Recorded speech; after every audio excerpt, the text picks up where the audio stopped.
Hello दोस्तों, स्वागत है आप सभी का डीएलएस न्यूज चैनल पर एक बार फिर से। तो आज तारीख हो गई है नए महीने की शुरुआत के साथ ही 1 जून 2021 दिन मंगलवार, और बात करेंगे आज के मुख्य समाचार और टुडे ब्रेकिंग न्यूज के अपडेट वीडियो में। नजर डालते हैं देश भर की तमाम बड़ी खबरों पर। सभी बैंक खाता वालों के लिए सरकार की तरफ से एक नई योजना लॉन्च की गई है कोरोना महामारी के इस दौर में। क्या है मैं आपको बताऊंगा पूरी बड़ी खबर। इसके अलावा योग गुरु बाबा रामदेव जो की आयुर्वेदिक इलाज और एलोपैथी के इलाज के बीच कंट्रोवर्सी में पड़े थे, इसी बीच दोस्तों सरकार ने भी आयुर्वेदिक इलाज को मंजूरी दी है। पूरी बड़ी खबर में आपको बताऊंगा विस्तार से। क्रिप्टो करेंसी को लेकर भी एक अपडेट आ रहा है, साथ ही कुछ सरकारी नौकरी गवर्नमेंट जॉब्स को लेकर भी खबर में आपको बताऊंगा। 12th के एग्जाम को लेकर भी अपडेट हैं। एक एक करके आज के 50 बड़ी ही इंपॉर्टेंट यानी कि महत्वपूर्ण बड़ी खबरों पर नजर डालेंगे इस वीडियो में। बिल्कुल बने रहेगा मेरे साथ और एकदम पूरा लास्ट तक देखते रहिएगा। बिना टाइम वेस्ट के सीधे ले चलता हूँ पहली खबर में। तो देखिए आप, पेटीएम की तरफ से एक अलर्ट जारी किया गया कि अगर आपके पास भी इस तरह का कैशबैक का ऑफर आता ना तो आप सतर्क हो जाइए, क्योंकि ये मैसेज फर्जी है। दरअसल डिजिटल पेमेंट कंपनी जो पेटीएम है ना, उसने अपने यूजर्स को चेतावनी दी है कि आजकल कई लोगों के मोबाइल पर इस तरह का एक पॉपअप मैसेज आ रहा है जिसमें आपको ये लिखा हुआ मिलता है कि बधाई हो, आपको पेटीएम स्क्रैच कार्ड वगैरह मिला है, और एक लिंक दी हुई होती है। जैसे आप उस लिंक पे क्लिक करते हो आप इस वेबसाइट पर रिडायरेक्ट हो जाते हो, और ऐसा करने पर आपके मोबाइल की पर्सनल डिटेल्स जो है वो चोरी हो सकती है। आपके मोबाइल के पर्सनल मैसेजेस, गैलरी के फोटोज वगैरह कुछ भी हैक हो सकता है, आपका बैंक खाता भी हैक हो सकता है, और उससे आपके बैंक अकाउंट से पैसे भी कट सकते हैं। तो पेटीएम के इस तरह के फर्जी ऑफर के झांसे से आप सावधान रहें। वहीं पेटीएम को लेकर अपडेट में आपको बता दूं कि पेटीएम बोर्ड ने 22,000 करोड़ रुपए के आईपीओ को सैद्धांतिक मंजूरी तो दे दी है। अब इसका पब्लिक ऑफर जल्द ही आ जाएगा, यानी कि अगर आप भी अपने पैसों का इन्वेस्टमेंट वगैरह करना चाहते हैं तो ये एक अच्छा विकल्प हो सकता है आपके लिए। इसका पब्लिक ऑफर आएगा तो मैं इसकी तारीख भी आपको बता दूंगा। चलिए फिलहाल बात करें अगली बड़ी खबर में। तो देखिए एलोपैथी के विवाद पर बाबा रामदेव ने बड़ी सफाई दी है। दरअसल आपको पता होगा हाल ही में दोस्तों योग गुरु बाबा रामदेव ने हमारे जो अभी एलोपैथी के डॉक्टर्स वगैरह हैं उनके बारे में भी कुछ कंट्रोवर्शियल बयान दिए थे।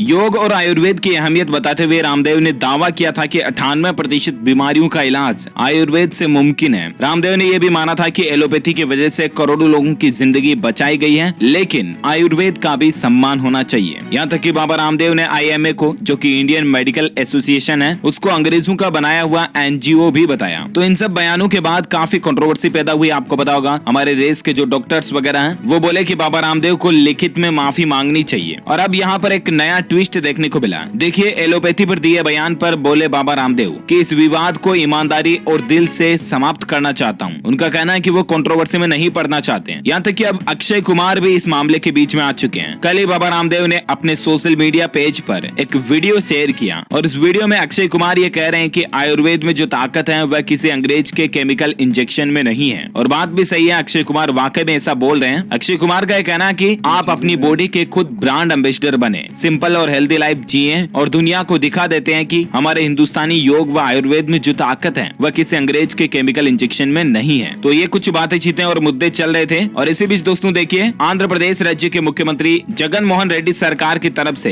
एक और आयुर्वेदिक दवा को भी मंजूरी दी गई है। उनका यह कहना है कि इन दवाओं से कोई नुकसान नहीं है। आंध्र प्रदेश ने कोरोना के इलाज में आनंदिया के आयुर्वेदिक मेडिसिन को मंजूरी दे दी है। हालांकि अभी तक इसके आई ड्रॉप को मंजूरी नहीं मिली है। आई ड्रॉप की रिपोर्ट आने तक ये आई ड्रॉप बैन रहेगी। बाकी आयुर्वेदिक डॉक्टर बी आनंदिया की तरफ से बनाई गई आयुर्वेदिक दवाओं के वितरण को आंध्र प्रदेश सरकार ने ऑफिशियली मंजूरी दे दी है। जबकि पहले सरकार ने उनकी दवाओं पर रोक लगा दी थी, लेकिन अब जांच पड़ताल में पता चला कि इनका कोई साइड इफेक्ट वगैरह नहीं है। एटलीस्ट ये इम्यूनिटी बूस्टर का तो काम करती ही है। तो इनको फिलहाल गवर्नमेंट की तरफ से मंजूरी दे दी गई है। वैसे दोस्तों देखा जाए तो आयुर्वेद भी एलोपैथी चिकित्सा से कमजोर बिल्कुल भी नहीं है। दोनों अपनी अपनी जगह पर बेस्ट हैं। एलोपैथी का अपना एक अलग से महत्व है, जबकि आयुर्वेद बहुत से पुराने समय से हमारे हिंदुस्तान की संस्कृति में इलाज के रूप में काम आती रही है। तो आयुर्वेद भी बहुत पावरफुल है, शक्तिशाली है। दोनों का सम्मान होना चाहिए। और चलिए फिलहाल बात करें अगली बड़ी खबर। देखिए आप, घरेलू रक्षा उद्योग को बढ़ावा देने के लिए राजनाथ सिंह का बड़ा फैसला देखने को मिल रहा है। विदेशी इंपोर्ट्स पर बैन लगाने को मंजूरी दे दी है। दरअसल रक्षा के क्षेत्र में भी अब हमारा भारत जो है वो आत्मनिर्भर इंडिपेंडेंट बनने जा रहा है। रडार और टैंक इंजन समेत 108 हथियार अब हमारे ही देश में बनेंगे। रक्षा मंत्री राजनाथ सिंह ने इनके आयात पर प्रतिबंध यानी कि बैन लगा दिया। अब रक्षा के क्षेत्र में इस कैटेगरी के तकरीबन 108 हथियार जो है ना भारत में ही बनाए जाएंगे। इससे पता है क्या फायदा होगा? एक तो हमारे भारत का पैसा भारत में ही रहेगा, भारत के कई लोगों को इससे रोजगार मिलेगा, भारत में एटलीस्ट काम धंधा बढ़ेगा। क्योंकि पहले इन हथियारों को दूसरे देशों से खरीदता था भारत, आयात करता था, तो उससे दूसरे देशों को भी तो कमाई होती थी ना। तो अब वो कमाई हमारी भारत की भारत में ही रहेगी, है ना। तो ये सरकार का अच्छा फैसला है वाकई में देखा जाए तो। चलिए अगली बड़ी खबर देखिए। किसान भाई लोगों के लिए बड़ी खुशखबरी निकल कर आ रही है। केंद्र सरकार फ्री में देगी तिलहन। आप भी इसका फायदा ले सकते हैं। आखिर कैसे, तो मैं आपको बता दूं। दरअसल केंद्रीय कृषि मंत्री नरेंद्र सिंह तोमर ने जानकारी देते हुए बताया कि देश के करीब 1/3 जिलों में जुलाई महीने से शुरू होने वाली खरीफ की जो फसलों के लिए तिलहन के बीज हैं वो फ्री में दिए जाएंगे इस बार, जिससे कि उन लोगों को सस्ते में खाने का तेल मिल सके। एटलीस्ट सरकार जो है तिलहन का घरेलू उत्पादन बढ़ाने पर फोकस कर रही है। ज्यादा से ज्यादा तिलहन का उत्पादन भारत में होगा तो तिल्ली का तेल वगैरह किसान भाई लोगों को आसानी से मिल पाएगा, और इसलिए सरकार जो है किसानों को उच्च गुणवत्ता वाले हजारों पैकेट जो है तिलहन के बीज के वो फ्री में देगी। तो ये गवर्नमेंट की अच्छी प्लानिंग है। और किसान भाई लोगों के लिए एक और अपडेट ये आ रहा दोस्तों कि किसानों के लिए शुरू हुआ खास ई बाजार पोर्टल, आसानी से खरीद सकेंगे बीज, खाद समेत कई सारी चीजें। जी हाँ, CSC e governance India limited की ओर से किसानों के लिए एक खास वेब पोर्टल लॉन्च किया गया है। ई बाजार पोर्टल करके उसका नाम है, और इस पोर्टल के जरिए किसान भाई लोग जो हैं वो अपनी खेती बाड़ी से संबंधित काफी चीजें सस्ते में खरीद सकते हैं, जैसे कि कीटनाशक दवाइयां वगैरह हो गई, खेती में इस्तेमाल करने वाली कई सारी चीजें आसानी से और वाजिब दाम पर खरीद पाएंगे ऑनलाइन ही। ओके, साथ ही अगली बड़ी खबर देखिए, किसानों का जो काफी लंबे समय से आंदोलन चल रहा है उसको लेकर अपडेट है कि 5 जून को संपूर्ण क्रांति दिवस मनाएंगे किसान भाई लोग। खेती के कानून की प्रतियों को भी चलाएंगे।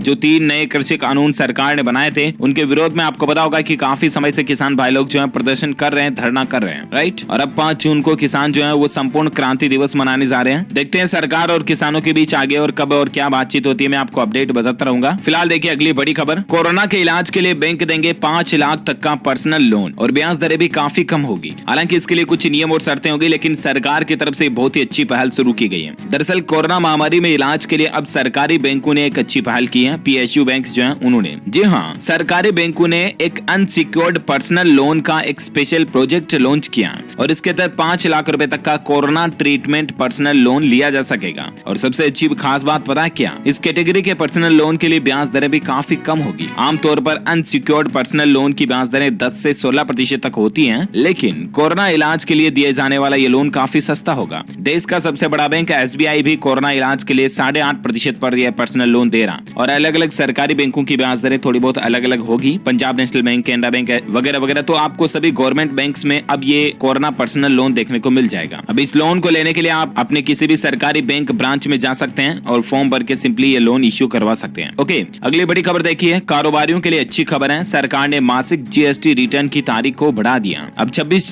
जून तक आप मई की फाइलिंग वगैरह कर पाएंगे। GST रिटर्न फाइलिंग के लिए 15 दिन और इसको बढ़ा दिया। ओके, साथ ही अगली खबर देखिए, ICMR यानी कि Indian council of medical research organisation की ये सलाह है कि कोरोना से उबरे मरीज को सर्जरी के लिए कम से कम 6 सप्ताहों का इंतजार करना चाहिए। जी हाँ, जो लोग कोरोना संक्रमित हो चुके हैं और ठीक हो चुके हैं, अगर उनको शरीर में और कोई दिक्कत है, उनको सर्जरी यानी कि ऑपरेशन वगैरह करवाना है ना, तो कम से कम 6 सप्ताह का उनको इंतजार करना चाहिए, उसके बाद सर्जरी करवानी चाहिए, ठीक है ना, ताकि शरीर के लिए कोई ज्यादा नुकसान नहीं हो। अगली बड़ी खबर देखिए, क्रिप्टो करेंसी में ट्रेडिंग करने वालों के लिए एक बड़ी खबर आई है। RBI ने बैंकों को निर्देश दिए हैं। दरअसल बात कुछ यूं है कि हाल ही में दोस्तों कुछ बैंकों ने, जैसे कि देखिए आप HDFC और SBI बैंक, इन्होंने अपने ग्राहकों को चेतावनी दी थी कि आप अपने बैंक खाते से क्रिप्टो करेंसीज में ट्रेडिंग ना करें, वरना आपका खाता भी बंद हो सकता है, आपकी सेवाओं में कटौती की जा सकती है। तो इन बैंकों के द्वारा ग्राहकों को ये नोटिस जारी करने के बाद अब RBI का यहाँ पर एक क्लेरिफिकेशन आ रहा है। RBI ने इन बैंकों को कहा कि अभी आप इस तरह की डिजिटल लेन देन पर रोक टोक ना लगाएं, क्योंकि दोस्तों भले ही RBI ने खुद ने साल 2018 में डिजिटल करेंसी के लेन देन में पाबंदी लगाई थी क्रिप्टो करेंसी को लेकर, बट फिर बाद में क्या कि हमारे देश की सुप्रीम कोर्ट है, सर्वोच्च न्यायालय ने 4 मार्च 2020 को इस आदेश को रद्द कर दिया था, और अब एटलीस्ट कुल मिलाकर के इजाजत है, आप अपने बैंक खाते से क्रिप्टो करेंसी में लेन देन कर सकते हैं, बाय सेल परचेज जो भी है। ओके, और अगली बड़ी खबर देखिए, EPFO के नियमों में भी बदलाव हुआ है। कोरोना के इलाज के लिए भी आप PF से पैसा निकाल सकते हैं। दरअसल देश में कोरोना वायरस की दूसरी लहर के बीच एक बार फिर से लॉकडाउन और जॉब जाने की वजह से कई लोगों के सामने आर्थिक संकट खड़ा हो गया,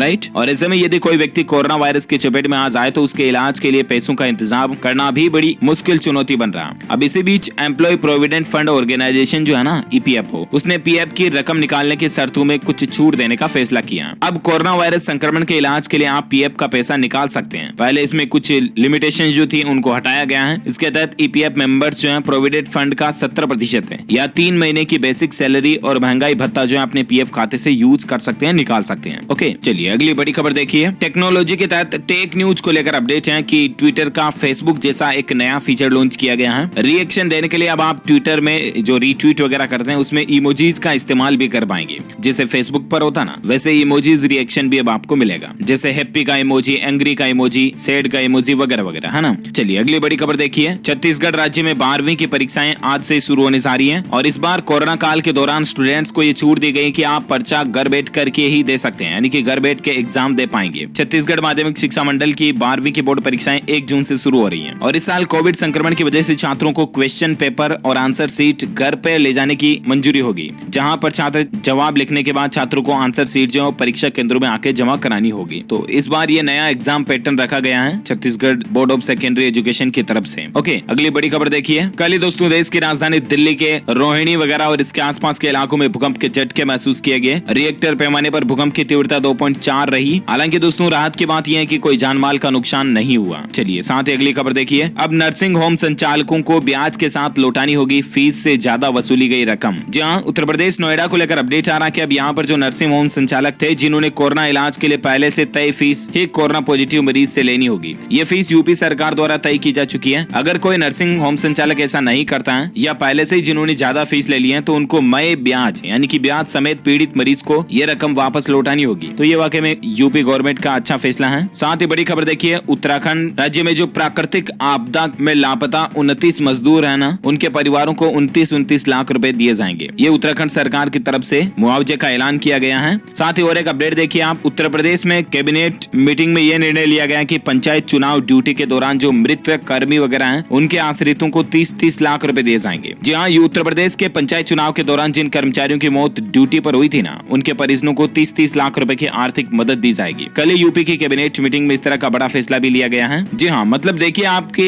योगी सरकार ने भी इन मौतों का सच मान लिया है। पंचायत चुनाव में ड्यूटी में कोरोना से जान गंवाने वाले तकरीबन 1200 शिक्षक कर्मचारियों के परिवारों को 30 लाख रुपए योगी सरकार की तरफ से दिए जाएंगे। ओके, तो ये भी अच्छा फैसला है वाकई में। और चलिए बात करें अगले अपडेट में दोस्तों, आज के मौसम समाचार को लेकर क्या कुछ सुर्खियां चल रही हैं। तो देखिए राजस्थान का मौसम अपडेट कहता है कि श्रीगंगानगर में तूफान ने उड़ाए गरीबों के टीन शेड वगैरह, ओलावृष्टि ने तोड़े किसानों के सपने। जी हाँ, बिना किसी तूफान के चलते भी मौसम इतना खराब हो गया दोस्तों, और कई इलाकों में आंधी तूफान जैसा माहौल बन गया और इससे काफी नुकसान भी हुआ। साथ ही बड़ी खबर देखिए, बढ़ती गर्मी के बीच मौसम विभाग से एक राहत भरी भविष्यवाणी निकल कर आ रही है कि दिल्ली में अगले 3 दिनों तक बारिश की संभावना है और इससे दिल्ली वासियों को गर्मी से थोड़ी राहत जरूर मिलेगी। वैसे संपूर्ण भारत का आज 1 जून 2021 का मौसम पूर्वानुमान आखिर क्या कहता है, तो मैं आपको बता दूं अगले 24 से 48 घंटों के दौरान उत्तर पूर्व भारत, तटीय कर्नाटक के कुछ हिस्सों में, साथ ही लक्षद्वीप, केरल, मध्य महाराष्ट्र, पश्चिम बंगाल, आंध्र प्रदेश के उत्तरी तट पर भी हल्की से मध्यम बारिश देखने को मिल सकती है। वहीं आंतरिक कर्नाटक, तेलंगाना, कोंकण, गोवा, पश्चिम हिमालय, सिक्किम, अंडमान निकोबार द्वीप समूह में, पंजाब, हरियाणा, पश्चिम उत्तर प्रदेश और उत्तरी राजस्थान के कुछ हिस्सों में भी धूल भरी आंधी और हल्की फुल्की बारिश आपको देखने को मिल सकती है। ओके, तो ये तो रहा वेदर न्यूज अलर्ट मौसम अपडेट, राइट। और आइए सराफा बाजार में सोने चांदी के रेट को लेकर क्या कुछ खबरें चल रही है। तो देखिए सोने की कीमतों में आज उछाल देखने को मिला है। 195 रुपए प्रति 10 ग्राम महंगा हुआ सोना और अभी सोने का रेट 48,500 रुपए प्रति 10 ग्राम तक पहुंच चुका है। वही बात करें चांदी की रेट की, तो चांदी में गिरावट देखी गई, महज 15 रुपए की गिरावट आई और उसके बाद अभी चांदी का रेट 70,521 रुपए प्रति किलोग्राम तक पहुंच गया। ओके, ये रहा gold and silver price today news. और अब अपन बात करते हैं कोरोना वायरस से संबंधित कुछ बड़ी खबरें मैं आपको फटाफट से रूबरू करवा देता हूं। उसके बाद नजर डालेंगे देश से जुड़ी कुछ और इंपोर्टेंट न्यूज अपडेट पर। देखिए मध्य प्रदेश के पूर्व मंत्री का निधन हो चुका है। व्यापम घोटाले के आरोपी पूर्व मंत्री लक्ष्मीकांत शर्मा जी का निधन हो चुका है। कोरोना संक्रमित होने के बाद चिरायु अस्पताल में इनका इलाज चल रहा था। भगवान इनकी आत्मा को शांति प्रदान करे। साथ ही बड़ी खबर देखिए, राजस्थान राज्य में 2 जून से मिनी अनलॉक शुरू होने जा रहा। वैसे तो आपको पता होगा राजस्थान में 8 जून तक लॉकडाउन लगा हुआ,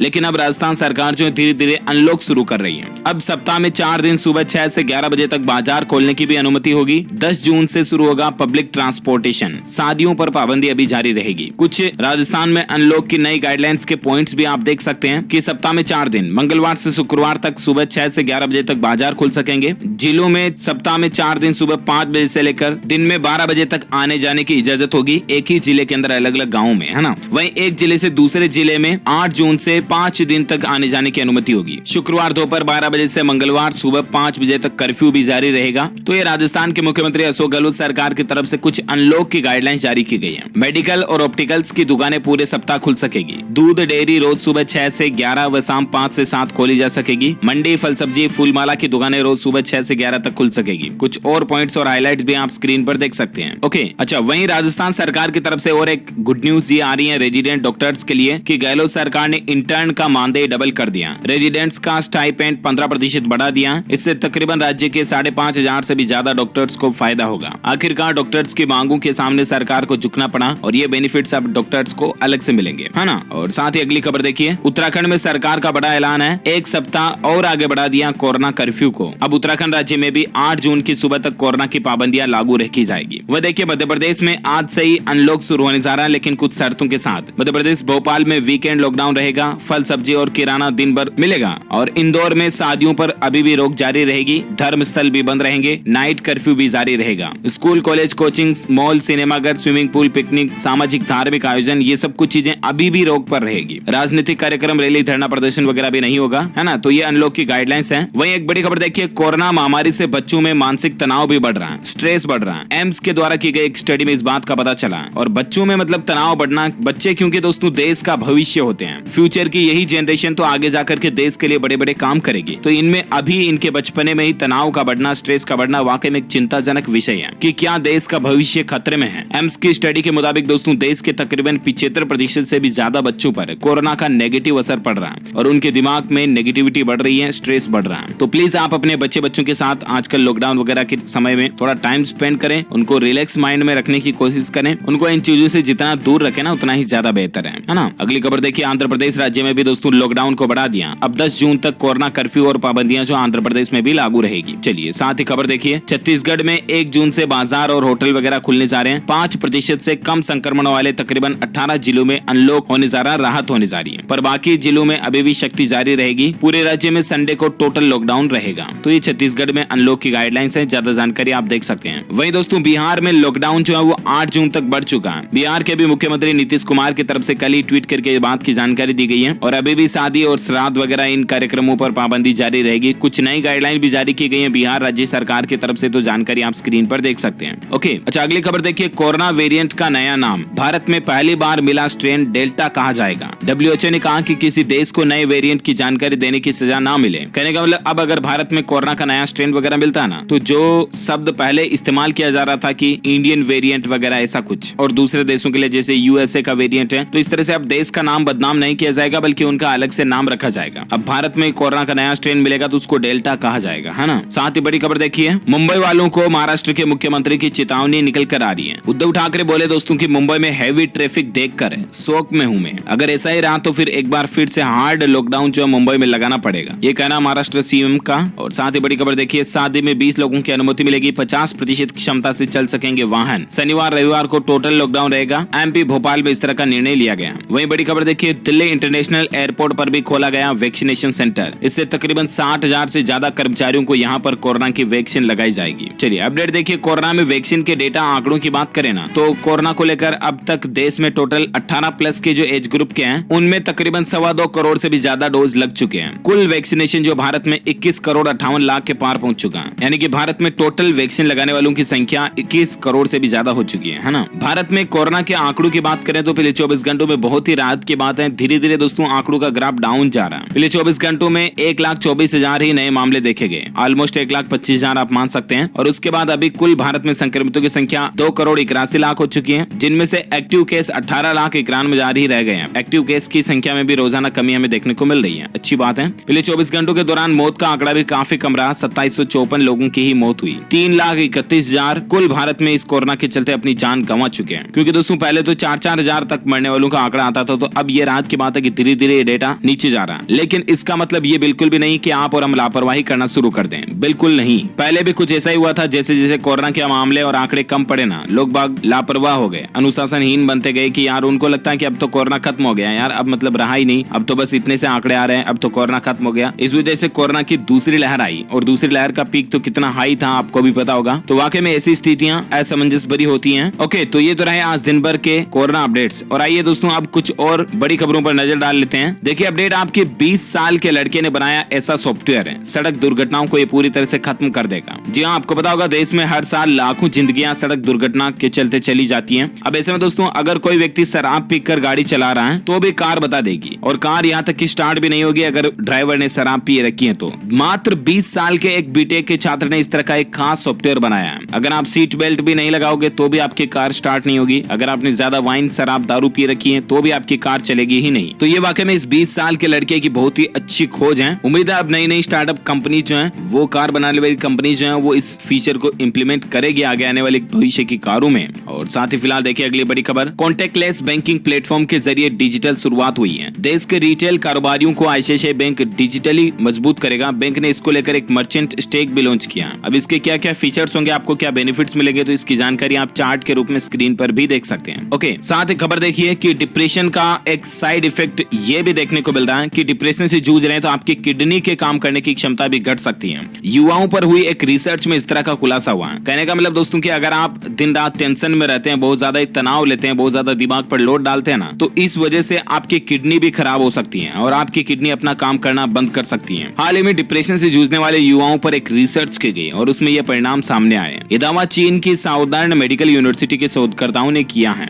और इसलिए कहने का मतलब कुल मिलाकर के यही है कि आप अपने दिमाग पर ज्यादा फालतू का बर्डन लोड ना रखें, नो टेंशन रहें, चिल करके चित्त मन से, है ना। अगली बड़ी खबर देखिए, महिलाओं के हक में बढ़ते कदम, पंजाब सरकार ने लॉन्च की उड़ान स्कीम। इसके तहत जरूरतमंद लड़कियों महिलाओं को मुफ्त में बांटे जा रहे सैनिटरी पैड्स वगैरह, ये भी पंजाब गवर्नमेंट की अच्छी पहल है। अच्छा, अगला अपडेट देखिए कि अगर किस्त नहीं चुकाई गई तो मरने के बाद पत्नी को भी बीमा की राशि नहीं मिलेगी। मद्रास हाईकोर्ट ने इस तरह का आदेश दिया है। कुल मिलाकर के चाहे इंश्योरेंस करवा रखा है अगर किसी भी व्यक्ति ने, नॉमिनी अगर उसकी वाइफ को बना रखा, पत्नी को बना रखा, और ऐसे में अगर वो व्यक्ति खुदा न खास्ता इस दुनिया को अलविदा कह देता है ना, तो ऐसे में अगर वो व्यक्ति जान जाने से पहले अगर बीमा की किस्तों को समय टू टाइम बराबर भर रहा था ना, तब तो उस नॉमिनी पत्नी को बीमा की क्लेम राशि मिल जाएगी। लेकिन अगर वो किस्तें ही जमा नहीं कर रहा था तो फिर क्लेम राशि मिलने में बहुत मुश्किल होगी। और चलिए अगली बड़ी खबर देखिए, 12वीं की बोर्ड परीक्षाओं पर एक बार फिर से सुनवाई टल चुकी है। सुप्रीम कोर्ट ने परीक्षा रद्द करने वाली मांग की याचिका पर अब 3 जून को सुनवाई करने का फैसला किया। 3 जून तक ये सुनवाई स्थगित रहेगी। केंद्र ने अंतिम फैसले के लिए 2 दिन और मांगे और 3 जून को आखिरकार सुप्रीम कोर्ट का फैसला भी आ ही जाएगा। वहीं देखिए तेलंगाना सरकार का बड़ा फैसला है, पढ़ाई के लिए विदेश जाने वाले स्टूडेंट्स को प्रायोरिटी पर कोरोना की वैक्सीन लगाई जाएगी। जो स्टूडेंट्स फॉरेन पढ़ते हैं बाहर और वो अगर जा रहे हैं तो उनको प्रायोरिटी में रखा जाएगा वैक्सीन लगवाने के लिए, है ना। तो ये भी अच्छा फैसला है तेलंगाना सरकार का। साथ ही कुछ एजुकेशन शिक्षा से संबंधित खबरें मैं आपको फटाफट से बता देता हूँ। देखिए अपडेट, आरआरबी एनटीपीसी 2019 एग्जाम को लेकर खबर है कि रेलवे रिक्रूटमेंट बोर्ड ने कोरोना के चलते एनटीपीसी की परीक्षा को रोक दिया। हालांकि ये परीक्षा कब होगी अब तो इसको लेकर अभी तक ऑफिशियल अपडेट नहीं आया और आएगा तो मैं आपको बता दूंगा। ओके, एजुकेशन पर और एक खबर देखिए, महाराष्ट्र में मराठा समुदाय को उद्धव ठाकरे सरकार ने बड़ी सौगात दी है। ईडब्ल्यूएस कैटेगरी से एडमिशन और नौकरी में 10% रिजर्वेशन मिलेगा। सुप्रीम कोर्ट ने आरक्षण देने पर रोक लगाई थी, लेकिन अब यहाँ पर महाराष्ट्र सरकार ने ऐसा फैसला सुना दिया। आर्थिक रूप से कमजोर कैंडिडेट्स को भी 10% आरक्षण का लाभ मिलेगा और मराठा कैंडिडेट्स को भी नौकरी और शिक्षा में आरक्षण का लाभ मिल सकेगा, है ना। और बाकी देखिए गवर्नमेंट जॉब्स को लेकर अपडेट है दोस्तों की, पुलिस सब इंस्पेक्टर समेत कई पदों पर 1329 तकरीबन पद हैं। उन पर भर्ती के लिए फॉर्म भरने की लास्ट डेट को एक बार फिर से बढ़ा दिया। अब आप 15 जून तक अप्लाई कर सकते हैं। उत्तर प्रदेश के अंदर पुलिस सब इंस्पेक्टर की भर्ती निकली है, ठीक है ना। 21 से 28 साल तक अप्लाई कर सकते हैं। आवेदन शुल्क 400 रुपए है और लास्ट डेट 15 जून है। इन बातों का ध्यान रखिएगा आप। अच्छा, अगली खबर देखिए, साइंस का एक नया इनोवेशन है, एक बोतल में समाएगा 1 बोरी यूरिया। सहकारी कंपनी इप्को ने इजाद किया विश्व का पहला नैनो यूरिया। दरअसल खेतों में जो फसलें वगैरह में जो खाद देते हैं ना दोस्तों, यूरिया खाद, वो कट्टे के कट्टे दिए जाते हैं हर एक पौधे के जड़ों के बीचों बीच, राइट। लेकिन अब सिर्फ एक लिक्विड बोतल जो होगी ना, वो पूरे बोरी यूरिया खाद के बराबर काम करेगी। 50 किलो का जो यूरिया का कट्टा आता है ना, वो पूरा एक बोतल लिक्विड के बराबर ही काम करेगा। तो ये इप्को का एक नया प्रोडक्ट है किसान भाई लोगों के लिए। ओके, इसी के साथ ही दोस्तों आज दिन भर की तमाम बड़ी खबरें, मुख्य समाचार, टुडे ब्रेकिंग न्यूज का अपडेट वीडियो यहीं फिनिश होता है। अगर आपको वीडियो अच्छा लगा तो लाइक तो करना ही, साथ में शेयर भी करना अपने दोस्तों के साथ फेसबुक और व्हाट्सएप पर। और आप एक काम करना, डीएलएस न्यूज चैनल को इस वीडियो के नीचे दिए गए लाल बटन को दबा करके सब्सक्राइब कर लेना और पास में एक घंटी का बटन बन के आएगा, उसको भी दबा देना, जिससे कि आपको रोजाना की ताजा खबरें और मुख्य समाचार तुरंत आपके मोबाइल पर मिल जाएंगे। ओके, वैसे आप मुझे नीचे कमेंट करके बताइए दोस्तों की दूध देने वाले कोई 3 जानवरों के नाम बताइए। जो लोग इसका सही जवाब इस वीडियो के नीचे कमेंट बॉक्स में देंगे ना, वो रैंडमली सेलेक्ट किए जाएंगे हमारी डीएलएस न्यूज टीम की तरफ से और आप जीत सकते हैं एक शानदार सैमसंग का मोबाइल, जो कि गिव अवे के रूप में आप तक पहुंचे दिया जाएगा। इसी के साथ ही वीडियो को लाइक शेयर जरूर कर देना और ख्याल रखिएगा आप अपने आप का, अपने परिवार का भी। बिना काम घर से बाहर बिल्कुल भी मत जाइएगा। मिलेंगे अगले नेक्स्ट अपडेट में, तब तक के लिए thank you, take care, good bye, जय हिंद, जय भारत, वंदे मातरम।